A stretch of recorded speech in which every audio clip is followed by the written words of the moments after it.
இந்த உண்மையை என்கிட்ட இருந்து ஏன் மறைச்சிங்க? அண்ணா, நான் சொல்றது கேளுங்க. எனக்கு ஒரு சான்ஸ் கொடுங்க. நிஜமா உங்க கல்யாணம் வேற ஒருத்தியோட தான் நடக்க வேண்டி இருந்தது.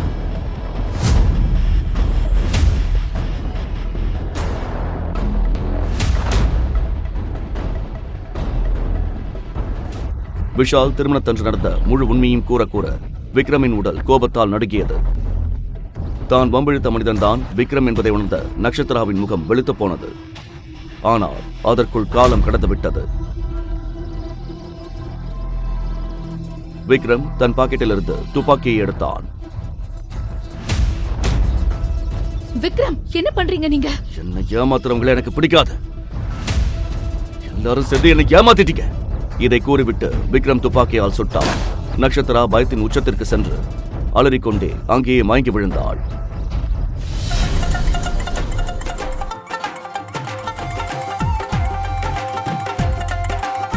பிரியங்கா அக்கா, உங்க கல்யாணத்துக்கு நான் வர மறுப்பனா? பாட்டி, நேற்று வரை நட்சத்திரா தன் சொந்த கிராமத்தில் இருந்தாள். தன் அத்தை மகளின் திருமணத்திற்காக மிகவும் மகிழ்ச்சியோடு நகரத்திற்கு வந்திருந்தாள். சிறு வயதிலேயே பெற்றோரை இழந்த நட்சத்திராவை அவளது பாட்டிதான் ஒற்றையாளாக வளர்த்து வந்தார். நன்றாக படித்து ஒரு மருத்துவராக வேண்டும் என்பதே அவளது வாழ்நாள் கனவாக இருந்தது. ஆனால் அதற்குள் என்ன நடந்தது? பிரியங்காவிற்கு பதிலாக நட்சத்திரா எப்படி மணமேடையில் அமர்ந்தாள்? இன்று சென்னை நகரில் ஆயிரக்கணக்கான மனிதர்கள் மற்றும் கேமராக்களின் வெளிச்சத்திற்கு மத்தியில் நாட்டின் மிக சக்தி வாய்ந்த தொழிலதிபரான விக்ரமின் திருமணம் நடந்து கொண்டிருந்தது. ஆனால் திருமண மண்டபத்தில் தன் மணமகளுக்காக காத்திருக்க வேண்டிய விக்ரம் எதை பற்றியும் கவலைப்படாமல் தன் லேப்டாப்பிலும் போனிலும் மூழ்கியிருந்தான். விக்ரம் போன்ற ஒரு மாபெரும் மனிதன் ஏன் ஒரு சாதாரண நடுத்தர குடும்ப பெண்ணை திருமணம் செய்கிறான் என்று ஒட்டுமொத்த நகரமே வியப்பில் ஆழ்ந்திருந்தது. முகூர்த்த நேரம் முடிய போகுது. பொண்ணை சீக்கிரமா கூட்டிட்டு வாங்க. மருமகளை சீக்கிரம் மேடைக்கு கூட்டிட்டு வாங்க. இதோ இதோ இப்பவே கூட்டிட்டு வரேன்.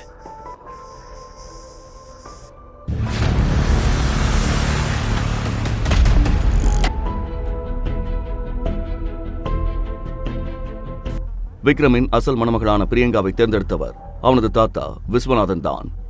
பிரியங்கா அவர்கள் அலுவலகத்தில் பணிபுரியும் ஒரு சாதாரண எழுத்தரான மனோஜின் மகள். தன் தந்தையின் கட்டாயத்திற்கு பணிந்து சாதாரண தோற்றமுடைய பிரியங்கா இந்த திருமணத்திற்கு சம்மதித்திருந்தாள். ஆனால் இன்று திருமணத்தன்று மனோஜ் தன் மகள் பிரியங்காவின் அறைக்குள் நுழைந்தபோது அதிர்ச்சியில் அவரது காலடி மண் சரிந்தது. மணமேடைக்கு செல்ல வேண்டிய சில நிமிடங்களுக்கு முன்பு பிரியங்கா அங்கிருந்து தப்பி ஓடியிருந்தாள். பிரியங்கா, என்ன காரியம் பண்ணி வச்சிருக்க? மகள் ஓடிவிட்டதை உணர்ந்த பெற்றோர் பயத்தால் நடுக்கத் தொடங்கினர்.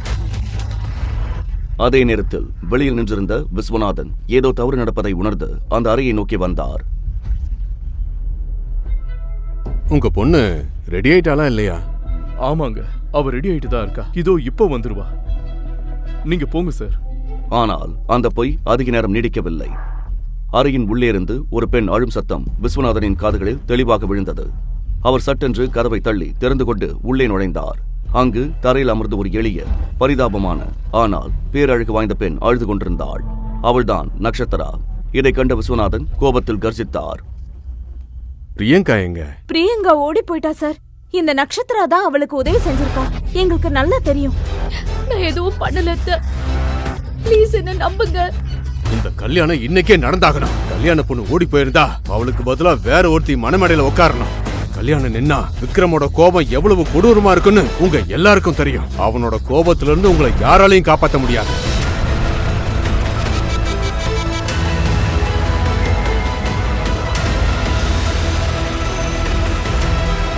உண்மையில் விக்ரமுக்கு பெண்களை பிடிக்காது.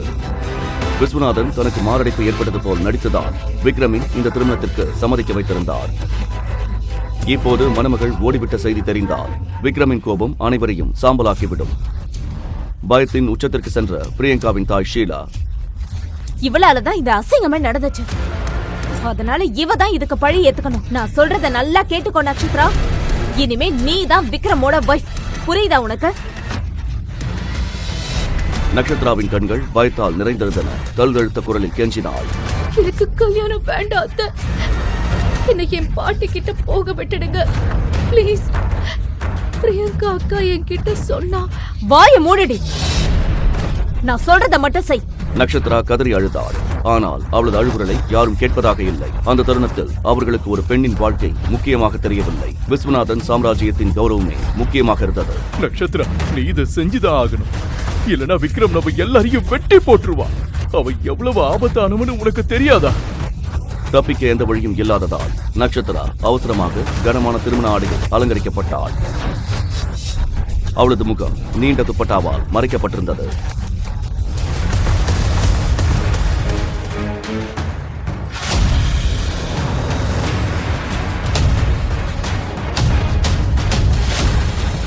துப்பட்டா முகத்தை முழுமையாக மறைத்திருந்ததால் மணமகள் மாற்றப்பட்டதை விக்ரம் கவனிக்கவில்லை. அவன் கடமைக்காக திருமணச் சடங்குகளை முடித்துவிட்டு அடுத்த கணமே தன் போனிலும் வேலையிலும் மூழ்கி போனான். பெரியய்யா, இந்த பையில அந்த பொண்ணோட எல்லா டீடைல்ஸும் இருக்கு. இதற்கிடையில் நக்ஷத்ராவை பற்றி முழுமையாக அறிந்து கொள்ள விஸ்வநாதன் அவளது முழு விவரங்களை சேகரித்திருந்தார். ஆனால் ஒரு கொடூர விபத்தில் இறந்த நக்ஷத்ராவின் பெற்றோரின் விவரங்களை பார்த்த அடுத்த கணமே அவர் உறைந்து போனார். அவர் தனக்குள்ளேயே முணுமுணுத்தார். ஆரம்பத்துல 2-3 நாள்ல இவளுக்கு விவாகரத்து கொடுத்து அனுப்பிடலான்னு நினைச்சேன். ஆனா இனி அப்படி நடக்காது. இந்த பொண்ணுதான் என் பேர விக்ரமோட வாழ்நாள் மனைவியா இருப்பா. திருமணச் சடங்குகள் முடிந்து நக்ஷத்ரா விஸ்வநாதன் மாளிகையின் பிரம்மாண்ட வாசலை வந்தடைந்தாள். விக்ரம் அவளுக்காக காத்திராமல் வேகமாக உள்ளே நடக்கத் தொடங்கினான். விக்ரம், கல்யாணத்துக்கு அப்புறம் வீட்டுக்குள்ள தனியா போக கூடாது. உன் மனைவியை கூட்டிட்டு உள்ளவா. சிறு வயதிலேயே பெற்றோரை இழந்த விக்ரமுக்கு உலகிலேயே தன் தாத்தாவை தவிர வேறு யாரும் முக்கியமில்லை. அவர் சொல்லை அவன் தட்டியதே இல்லை.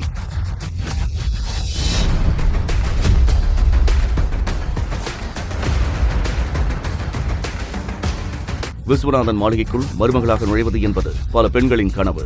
ஆனால் நக்ஷத்ராவிற்கோ அது அவளது அழிவின் தொடக்கமாக தெரிந்தது.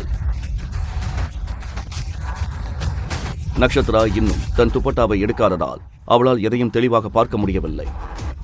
விக்ரம் ஆக்ரோஷமாக வீட்டிற்குள் நடந்தான். அவர்கள் உள்ளே வருவதைக் கண்ட விக்ரமின் தம்பியும் அவனது நண்பர்களும் வரவேற்று கூச்சலிட்டனர். ஆனால் வரவேற்பறையை கடந்த அடுத்த கணமே விக்ரம் நக்ஷத்ராவை தூக்கி எறிவது போல் தள்ளிவிட்டான். நீங்க பாருங்க, நீங்க பண்ண நினைச்ச டிராமா இதோட முடிச்சுட்டு எனக்கு ஆபீஸ் வேலை இருக்கு. இனிமே நீங்க சொல்றதை என்னால கேட்க முடியாது. இதை கூறிவிட்டு விக்ரம் தன் ஸ்டடி ரூமுக்குள் நுழைந்து கதவை வேகமாக சாத்தினான். விஷால் கண்ணா, சொல்லுங்க தாத்தா. அண்ணி வாங்க, நான் உங்க ரூமை காட்டுறேன். தாத்தாவின் சைகையை புரிந்து கொண்ட விஷால் நக்ஷத்ராவை விக்ரமின் அறைக்கு அழைத்து சென்று விட்டான். உள்ள வாங்க நீ. வெல்கம். இதுதான் உங்க ரூம். உங்களுக்கு என்ன வேணும்னாலும் இந்த பெல் அடிங்க. யாராவது உடனே வந்து ஹெல்ப் பண்ணுவாங்க. நீங்க கம்ஃபர்டபிள் ஆகுங்க. நான் அப்புறமா வந்து பார்க்கறேன். நக்ஷத்ரா அறைக்குள் நுழைந்ததும் நிம்மதி பெருமூச்சு விட்டாள். முதன்முறையாக அந்த புதிய வீட்டில் அவள் தனியாக இருந்தாள். அவள் கதவை மூடிய போது அது ஆட்டோமேட்டிக் எலக்ட்ரானிக் லாக் என்பதால் பலத்த சத்தத்துடன் தானாகவே பூட்டிக் கொண்டது. கிராமத்து பெண்ணான நக்ஷத்ராவிற்கு அதை பற்றி எதுவும் தெரியவில்லை. அவள் தன் துப்பட்டாவை கழற்றிவிட்டு ஆசுவாசப்படுத்திக் கொண்டாள். உடல் சோர்வினால் அவளுக்கு தெரியாமலேயே அவள் உறங்கி போனாள். இரவு 2 மணிக்கு விக்ரம் தன் வேலைகளை முடித்துவிட்டு உறங்குவதற்காக அறைக்குள் நுழைந்தான். நக்ஷத்ரா கட்டிலின் ஒரு ஓரத்தில் மறுபுறம் திரும்பி படுத்திருந்தாள். அவளை பார்த்த விக்ரம் வெறுப்புடன் பேசினான். எதுக்காக இவ்வளவு யாரும் அனுப்பி வச்சார்? இப்படி இந்த கல்யாணம் பேருக்கு தானே. இதனால என்ன ஆக போகுது? இவ்வளா இருந்தாலும் சரி, வேற யாரா இருந்தாலும் சரி, எந்த ஒரு பொண்ணும் என் வாழ்க்கைக்குள்ள வர முடியாது. அவன் நக்ஷத்ராவை எழுப்ப முயன்றான். ஆனால் அவள் ஆழ்ந்த உறக்கத்தில் இருந்ததால் அவளுக்கு எதுவும் கேட்கவில்லை.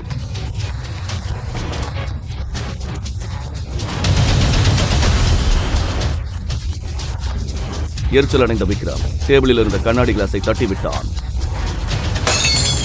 அது தரையில் விழுந்து சுக்குநூறாக உடைந்தது. அந்த பலத்த சத்தத்திலும் நக்ஷத்ரா விழிக்கவில்லை.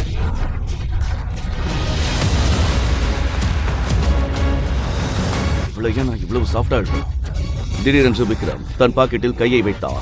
அடுத்த கணமே அவன் கையில் ஒரு துப்பாக்கி இருந்தது. ஆத்திரத்தின் உச்சியில் அவன் நக்ஷத்ரா படுத்திருந்த கட்டிலுக்கு அருகில் சுட்டான்.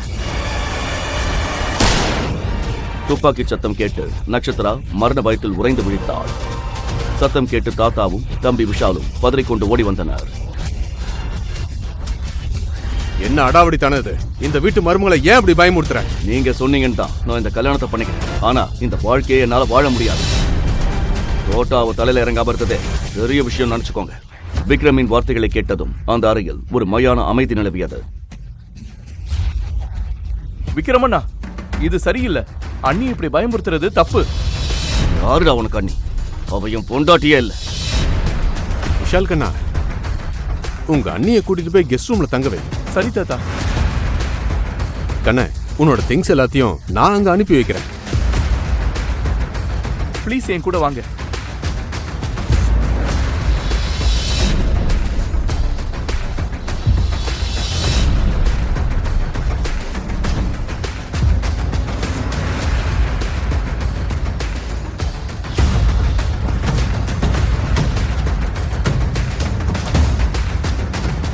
எங்களை மன்னிச்சிருமா. உனக்கு நாங்க பெரிய துரோகம் பண்ணிட்டோம்னு எங்களுக்கு தெரியும். ஆனா அந்த நேரத்துல எங்களுக்கு வேற வழி தெரியல. தாத்தா, நீங்க ஏன் மன்னிப்பு கேக்குறீங்க?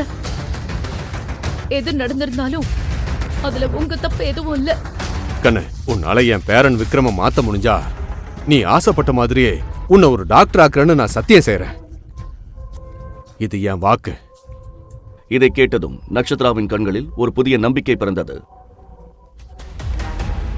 எனக்கு தெரியுமா, உன்னால மட்டும்தான் இதை செய்ய முடியும். இப்ப ரொம்ப நேரம் ஆயிடுச்சு. நான் உன் சூட்கேஸ் அனுப்பி வைக்கிறேன். நீ ட்ரெஸ் சேஞ்ச் பண்ணிட்டு தூங்கு. விக்ரம் நாளைக்கு காலையில் ஒரு பிசினஸ் டீலுக்காக பாரிஸ் கிளம்புறான்.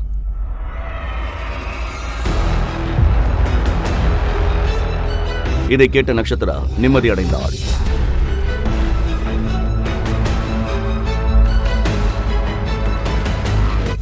மறுநாள் காலை அவளுக்கு அந்த சிட்டியின் காலை பொழுது மிகவும் இதமாக இருந்தது.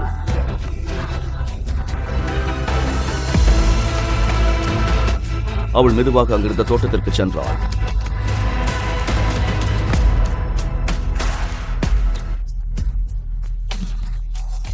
அங்கு கார்டனில் ஒருவன் ஃபார்மல் உடையில் நின்று பெரிய கத்திரிக்கோளால் செடிகளின் கிளைகளை வெட்டிக் கொண்டிருப்பதை பார்த்தாள். ஓ காட், யார் இந்த லூசு தோட்டக்கார? விக்ரமோட இவ்ளோ காஸ்ட்லி செடிகளை இப்படி நாசம் பண்றானே. இது விக்ரமுக்கு தெரிஞ்சா இவன் காலி. எங்க என்ன பண்ணிட்டு இருக்க நீ? அந்த மனிதன் நட்சத்திராவை நோக்கி திரும்பினான். அவனது காந்த கண்கள் அவளை ஊடுருவின. ஒரு கணம் அவளது இதயம் துடிக்க மறந்தது. ஒரு பக்கம் அந்த துப்பாக்கி வச்சிருக்கிற அரக்கன் கிட்ட இருந்து உன்னை காப்பாத்த பாக்குறேன். ஆனா நீ என்னடானா என்ன இப்படி முறைச்சு பாக்குற? அந்த மனிதன் வேறு யாரும் அல்ல, விக்ரம் தான். அவன் பாரிஸ் கிளம்பவிருந்தான். ஆனால் மோசமான வானிலை காரணமாக பயணம் தள்ளி போனது. செடிகளை வளர்ப்பது மட்டுமே அவனது ஒரே பொழுதுபோக்காகும். பாவம், நட்சத்திராவிற்கு அது தெரியவில்லை. அதேபோல் விக்ரமுக்கும் நட்சத்திராவின் உண்மையான அடையாளம் தெரியவில்லை. நீ யார் கூட பேசிட்டு இருக்கின்ற அறிவு இருக்கா உனக்கு? இன்னும் டைம் இருக்கு. உன் பேக் எடுத்துக்கிட்டு இங்கிருந்து ஓடி போயிடு. விதி யாரையும் சும்மா விடாது. திடீரென்று விக்ரம் கத்திரிக்கோளை எறிந்துவிட்டு நட்சத்திராவின் கையை பிடித்து இழுத்தான். நட்சத்திரா இப்போது அவனுக்கு மிக அருகில் நின்றிருந்தாள். ஒரு கணம் விக்ரமும் அவளது அழகில் தன்னை மறந்தான்.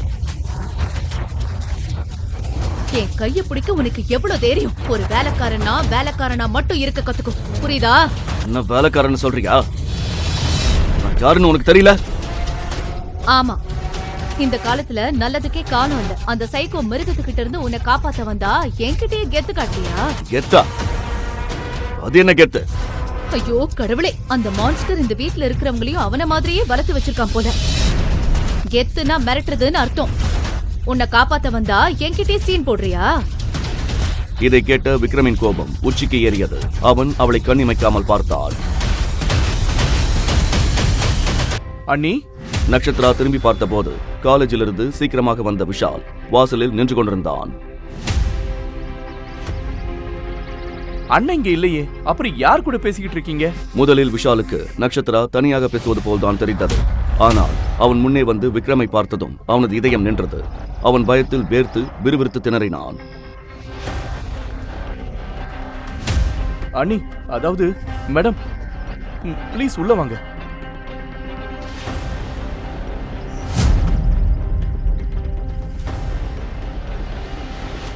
இவ்வளவு பெரிய துரோகமா விஷால்? இந்த உண்மையை என்கிட்ட இருந்து ஏன் மறைச்சீங்க? பிரியங்காவிற்கு பதிலாக நட்சத்திராவைத்தான் திருமணம் செய்திருக்கிறான் என்ற உண்மை விக்ரமுக்கு இதுவரை தெரியாது. ஆனால் விஷால் தெரியாமல் உண்மையை உளறிவிட்டான். அண்ணா, நான் சொல்றது கேளுங்க. எனக்கு ஒரு சான்ஸ் கொடுங்க. நிஜமா உங்க கல்யாணம் வேற ஒருத்தியோட தான் நடக்க வேண்டியிருந்தது.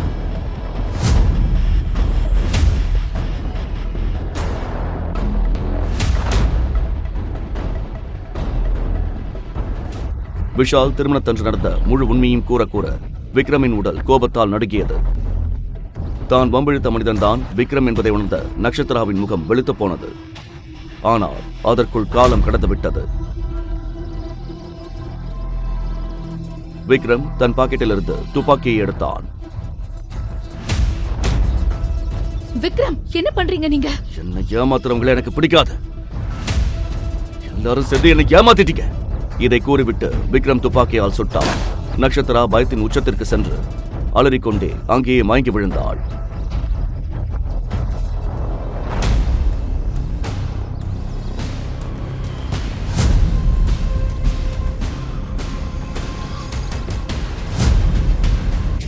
விஷால் நட்சத்திராவை சோஃபாவில் படுக்க வைத்துவிட்டு தன் நண்பன் பிரபல அறுவை சிகிச்சை நிபுணருமான டாக்டர் துருவை வீட்டிற்கு அழைத்தான். நட்சத்திராவின் நிலையை பார்த்து தாத்தா விக்ரமுக்கு நிலைமையை விளக்க முயன்றார். விக்ரம்,